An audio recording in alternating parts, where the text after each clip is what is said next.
Hi friends, എല്ലാവരും സുഖമായിട്ടിരിക്കുന്നു എന്ന് കരുതുന്നു. ഞാനും സുഖമായിട്ടിരിക്കുന്നു.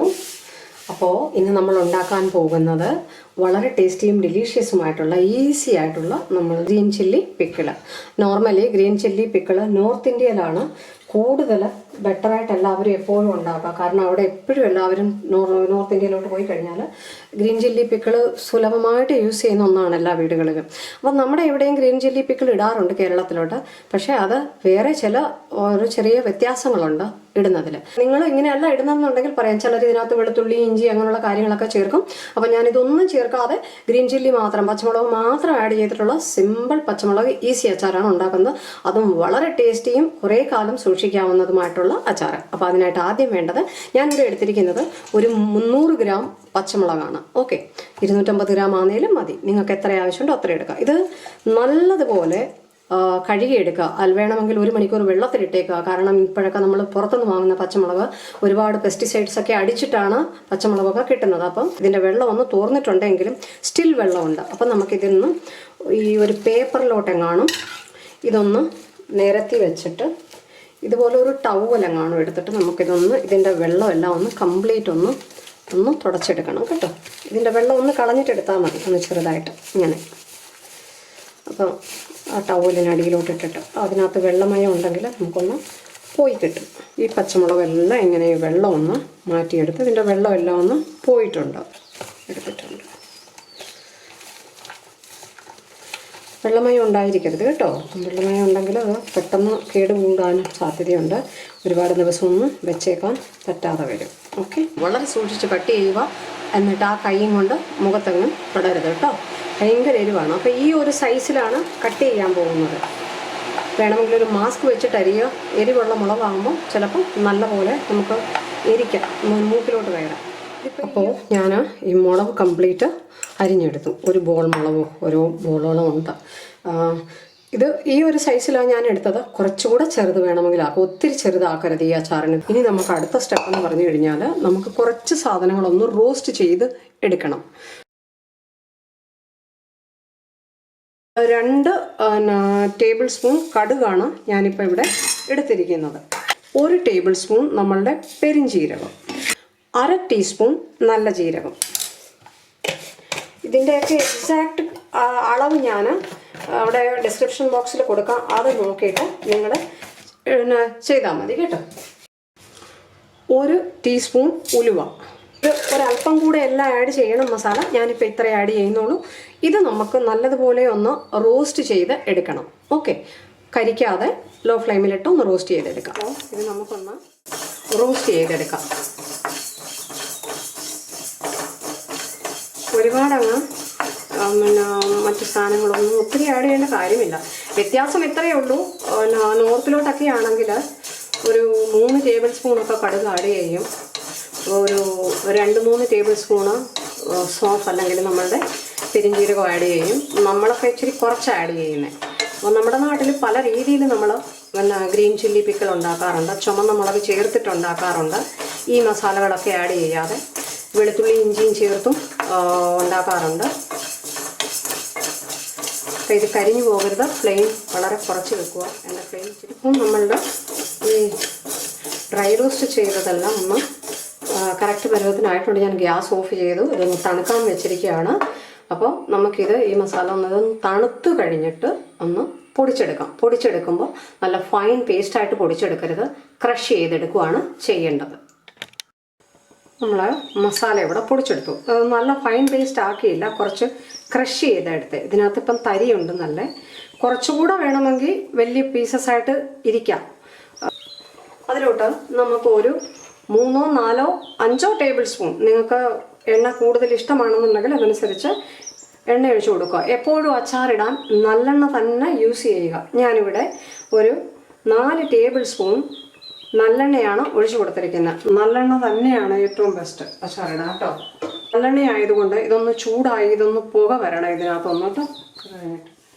എണ്ണ നല്ലതുപോലെ ചൂടായിട്ടുണ്ട്. ഫ്ലെയിം വളരെ കുറച്ച് വെക്കുക. ഇനി എണ്ണ ചൂടായി കഴിയുമ്പോൾ ഇനി നമ്മൾ ഈ അരിഞ്ഞു വെച്ചിരിക്കുന്ന പച്ചമുളക് ഇട്ട് കൊടുക്കുക. എന്നിട്ടിതൊന്ന് വറുത്തെടുക്കുക.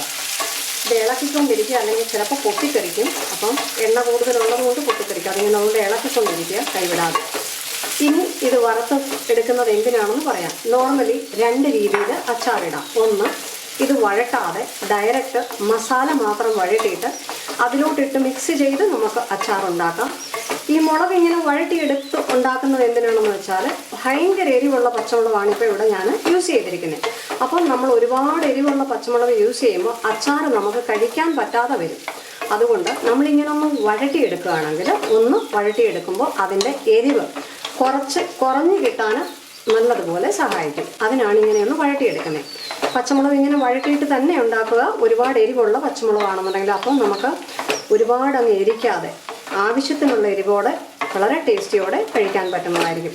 അപ്പോൾ ഇത് നമുക്ക് ഒരു 4-5 മിനിറ്റ് ഒന്ന് ലോ ടു മീഡിയം ഫ്ലെയിമിലിട്ട് ഇതൊന്ന് വറുത്ത് അല്ലെങ്കിൽ വഴട്ടി എടുക്കാം. ഓക്കെ, അപ്പോൾ ഞാനൊരു 4 മിനിറ്റോളം ഇപ്പം വഴട്ടി ആ പച്ച കളർ, ആ ഗ്രീൻ കളറെല്ലാം മാറിയിട്ട് ഒരു ചെറിയ ലൈറ്റ് കളറായി മാറും. ഇത് ഒരു അല്പം ഗ്രീൻ കളറിൽ നിന്ന് ഒരല്പം വെള്ള കളറോടെ ഒരു ലൈറ്റ് കളറായിട്ട് മാറും അതൊന്ന് വഴണ്ട് വരുമ്പോൾ. അപ്പോൾ ആ കളറാകുമ്പോൾ മനസ്സിലാക്കണം നമ്മുടെ മുളക് ഓക്കെ ആയി എന്നുള്ളത്, ആവശ്യത്തിന് വഴണ്ടു എന്നുള്ളത്. ഇത് ഒരുപാട് അങ്ങോട്ട് ഫ്രൈ ആക്കി കരിക്കാനോ അല്ലെങ്കിൽ ഒത്തിരി അങ്ങ് വേവിക്കാനോ നിൽക്കരുത്. വെന്ത് പോയാൽ നമ്മളുടെ ആ മുളക് അച്ചാറിൻ്റെ ആ ഒരു ക്രിസ്പിനെസ് ഉണ്ടല്ലോ, അത് നമ്മൾ കഴിക്കുമ്പം നഷ്ടപ്പെടും. അങ്ങനെ ഒത്തിരി അളിഞ്ഞു പോകരുത്. അപ്പോൾ ഇത് കറക്റ്റ് പരുവമായപ്പം ഇനി ഇതിലോട്ട് ഞാൻ മസാലകൾ ആഡ് ചെയ്യാൻ പോവുകയാണ്. ജസ്റ്റ് ഒരു കളറിന് വേണ്ടി മാത്രം 1 ടീസ്പൂൺ കശ്മീരി ചില്ലി. ഒത്തിരി ആഡ് ചെയ്യില്ല, കാരണം നമ്മളിത് ചുമന്നിരിക്കുന്ന അച്ചാറല്ല ഉണ്ടാക്കുന്നത്. Just 1 teaspoon Kashmiri red chilli powder ഒരു കളറിന് വേണ്ടിയാണ്. എരിവില്ല, കാരണം എരിവുള്ള പച്ചമുളകാണ്. അപ്പോൾ അത് ജസ്റ്റ് ഒരു കളറിന് വേണ്ടി. നിങ്ങൾക്ക് ഇഷ്ടമുണ്ടെങ്കിൽ അത് ആഡ് ചെയ്താൽ മതി, ഇല്ലേ ആഡ് ചെയ്യണമെന്നില്ല. ഒരു 1/2 ടീസ്പൂൺ മഞ്ഞൾപ്പൊടി, നമ്മൾ ഈ ക്രഷ് ചെയ്ത് വെച്ചിരിക്കുന്ന മസാല, ഒരല്പം ഉപ്പ്, ആവശ്യത്തിന് ഉപ്പ് കൂടിപ്പോകരുത്. നമ്മൾ ഉപ്പിട്ടിട്ടില്ല, അപ്പം ഉപ്പ് അച്ചാറിന് കൂടിപ്പോയാലും കൊള്ളില്ല. അപ്പം കുറച്ചുപ്പ്, ഒരു 3 നാരങ്ങ പിഴിഞ്ഞ നാരങ്ങ വെള്ളം. ഇതൊന്ന് മിക്സ് ചെയ്ത് ഒന്ന് ഇളക്കുക. ആ എണ്ണയിൽ ഇതൊന്ന് വഴണ്ട് വരും. ഓക്കെ, നല്ലതുപോലെ. ഗ്യാസ് ഓഫ് ചെയ്തിട്ടാണ് ചെയ്യുന്നത് കേട്ടോ. ഇനിയിപ്പം ഗ്യാസിൻ്റെ ആവശ്യമില്ല. ആ ചൂടിൽ അതങ്ങ് ഒന്ന് ചെറുതായിട്ടൊന്ന് വഴണ്ടോടും. ഇനി ഇതിനകത്തോട്ട് നമുക്ക് നിങ്ങൾക്ക് എത്ര പുളി ആവശ്യമുണ്ടോ, ചിലർ ഒരുപാട് വിനെഗർ ആഡ് ചെയ്ത് വിനെഗറിൽ സോക്ക് ചെയ്ത് വെക്കും ഈ പച്ചമുളക്. അത്ര ആഡ് ചെയ്യുന്നില്ല. നമുക്കൊരു 2 ടേബിൾ സ്പൂൺ അല്ലെ ഒരു 3 ടേബിൾ സ്പൂൺ വിനെഗർ ആഡ് ചെയ്യാം. ഞാനിപ്പോൾ ഇവിടെ ഒരു 3 ടേബിൾ സ്പൂൺ വിനെഗറാണ് ആഡ് ചെയ്തത്. അതിൽ കൂടുതൽ ആവശ്യമില്ല. ഇനി ഇത് നല്ലപോലെ ഒന്ന് മിക്സ് ചെയ്യുക. നമ്മുടെ അച്ചാർ ഇവിടെ റെഡി ആയിട്ടുണ്ട്. അപ്പം ഇത് ഇനി ഒന്ന് നല്ലപോലെ മിക്സ് ചെയ്ത്, ഇനി ചിലർ വേറെ ഒരു രീതിയിലുണ്ടാക്കും.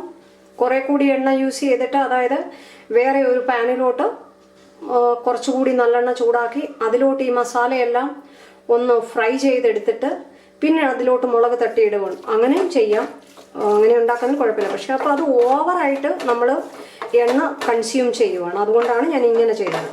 ഇത് ഒരു തുള്ളി എണ്ണയില്ലാതെയും ഈ സെയിം അച്ചാർ നമുക്ക് ഉണ്ടാക്കാം. അതിൻ്റെ വെർഷൻ ഞാൻ ജസ്റ്റ് പറഞ്ഞു തരാം, ഡിസ്ക്രിപ്ഷൻ ബോക്സിൽ വേണമെങ്കിൽ കൊടുക്കാം. അതെങ്ങനെയാണ് എണ്ണയില്ലാതെ ഉണ്ടാക്കുന്നതെന്ന് പറഞ്ഞു കഴിഞ്ഞാൽ, നമ്മൾ ഈ പച്ചമുളക് വഴട്ടത്തില്ല. പച്ചമുളകിലോട്ട് നമ്മൾ ഈ മസാലകളെല്ലാം മിക്സ് ചെയ്ത് വിനെഗറും ഉപ്പും നാരങ്ങാനീരും കൂടെ മിക്സ് ചെയ്ത് അങ്ങ് വെക്കുകയാണ് ഡയറക്റ്റ്.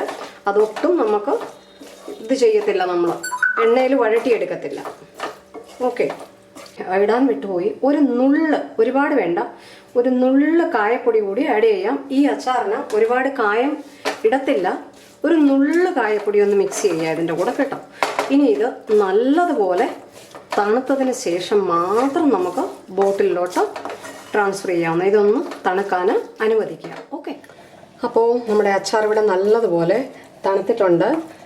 ഇനി ഇത് നമുക്ക് ഒട്ടും വെള്ളമയമില്ലാത്ത ബോട്ടിലുകളിലോട്ടോ കാണും ട്രാൻസ്ഫർ ചെയ്ത് വെക്കാം. ടിഷ്യൂ എടുത്തിട്ട് ഒന്ന് വൈപ്പ് ചെയ്യുക നല്ലതുപോലെ, ഒട്ടും വെള്ളമയമില്ലാതെ അടുപ്പും ഇതിൻ്റെ സെറ്റ് ചെയ്തിട്ട് വേണം നമുക്കിതിനകത്ത് സ്റ്റോർ ചെയ്ത് വെക്കാൻ. വിനാഗിരിയും നമ്മൾ ലെമൺ ജ്യൂസും നല്ലതുപോലെ ചേർത്തിട്ടുള്ളത് കൊണ്ട് നമുക്കിത് പുറത്തിരുന്നാലും പെട്ടെന്ന് അഴുക്കാവത്തില്ല. ഒരു 1-2 ആഴ്ച നമുക്ക് പുറത്ത് വേണേലും വെച്ചേക്കാം. അതല്ലെന്നുണ്ടെങ്കിൽ നമുക്ക് ഫ്രിഡ്ജിൽ വെക്കാനാണെന്നുണ്ടെങ്കിൽ കുറച്ച് ഒരു മാസത്തോളോ 2 മാസത്തോളോ ഒക്കെ കേടുകൂടാതെ ഇത് ഇരുന്നുള്ളൂ.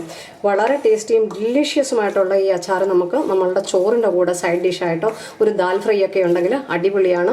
അതുപോലെ തന്നെ നോർത്ത് ഇന്ത്യയിൽ എല്ലാവർക്കും ഇഷ്ടമുള്ള പോലെ ചപ്പാത്തിയുടെ കൂടെ സൈഡ് ഡിഷായിട്ട്, പൊറോട്ടയുടെ കൂടെ സൈഡ് ഡിഷായിട്ട് നമുക്ക് ഈ ഒരു അച്ചാർ ഉണ്ടെങ്കിൽ വേറെ ഒരു കറിയും വേണ്ട. അതിൻ്റെ കൂടെ ഒരല്പം തൈരോ ഒരു ദാൽ ഫ്രൈയോ ഉണ്ടെങ്കിൽ അടിപൊളിയായിട്ട് നമുക്ക് ചോറും ചപ്പാത്തിയും പൊറോട്ടയൊക്കെ കഴിക്കാവുന്നതാണ്.